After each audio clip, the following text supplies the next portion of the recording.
उग्रश्रवाजी कहते हैं, ऋषियों, सूर्य की किरणों के समान तेजस्वी, स्वर्ण के समान उज्ज्वल शरीर धारण करके गरुड़ अमृत की रक्षा करने वाले स्थान में वेगपूर्वक प्रविष्ट हुए। वहां अमृत के चारों ओर एक भयानक लोहे का चक्र निरंतर घूम रहा था। तीक्ष्ण धार, सहस्रों अस्त्र, अग्नि और सूर्य के समान प्रचंड। गरुड़ ने अपने शरीर को सूक्ष्म किया और चक्र की आरों के बीच से भीतर प्रवेश कर गए। अंदर दो भयंकर सर्प अमृत की रक्षा में तैनात थे।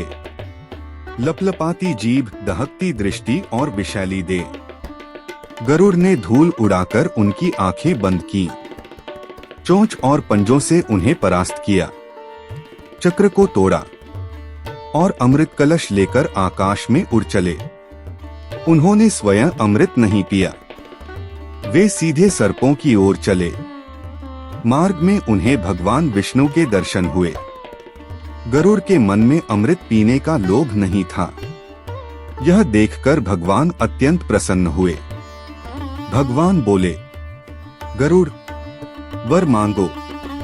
गरुड़ ने कहा, भगवान, एक आप मुझे अपने ध्वज पर स्थान दें, दूसरा मैं अमृत पिए बिना ही अजरमर हो जाऊं। भगवान ने कहा, तथास्तु।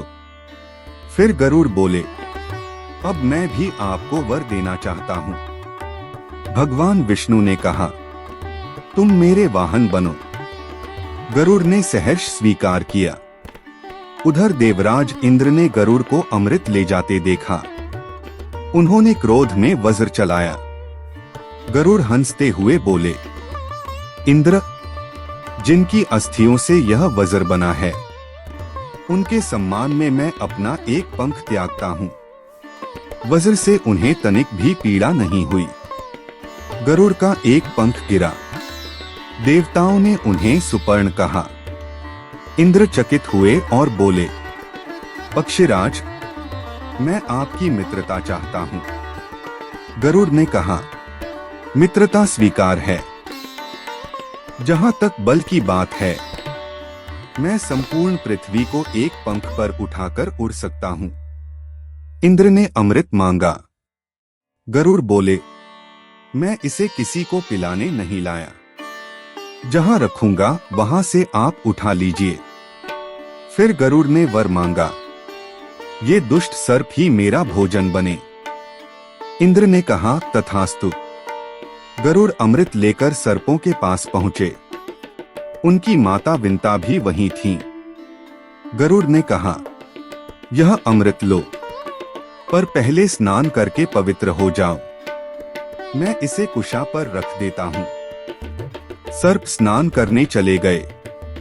उसी समय इंद्र अमृत उठा ले गए।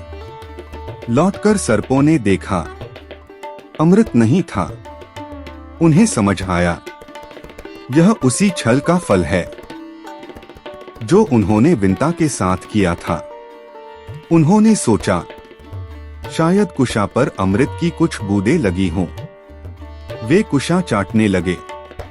इसी से उनकी जीभ दो फाड़ हो गई और कुशा पवित्र मानी जाने लगी। विंता दासत्व से मुक्त हुई। गरुड़ कृतकृत्य होकर माता के साथ आनंद से रहने लगे। सर्पों का शाप और उसका समाधान। शौनक जी ने पूछा, जब सर्पों को ज्ञात हुआ कि माता कद्रु ने उन्हें शाप दिया है, तो उन्होंने क्या उपाय किया? उग्रश्रवाजी बोले, सर्पों में एक थे शेषनाग। उन्होंने अन्य सर्पों का साथ छोड़ घोर तपस्या आरंभ की। केवल वायु पीकर तीर्थ विचरते हुए वे प्रजाहित का चिंतन करते रहे। उनकी तपस्या से प्रसन्न होकर ब्रह्मा जी प्रकट हुए। शेषनाग ने वर मांगा, मेरी बुद्धि धर्म और संयम में अटल रहे। ब्रह्मा जी ने उन्हें आज्ञा दी, तुम पृथ्वी को धारण करो ताकि वह अचल रहे। तभी से शेषनाग पृथ्वी को धारण किए हुए हैं। उधर सर्पराज वासुकी माता के शाप से अत्यंत चिंतित थे। सर्पों ने अनेक उपाय सुझाए, यज्ञ रोकना, पुरोहित को मारना, अग्नि बुझाना, पर धर्मात्मा नागों ने कहा, अधर्म से रक्षा नहीं होती। तभी नाग एलापत्र ने कहा, इस शाप का नाश होगा। यायावर ऋषि जरत्कारु होंगे, उनके पुत्र आस्तिक जन्मेजय के सर्पयज्ञ को रोकेंगे।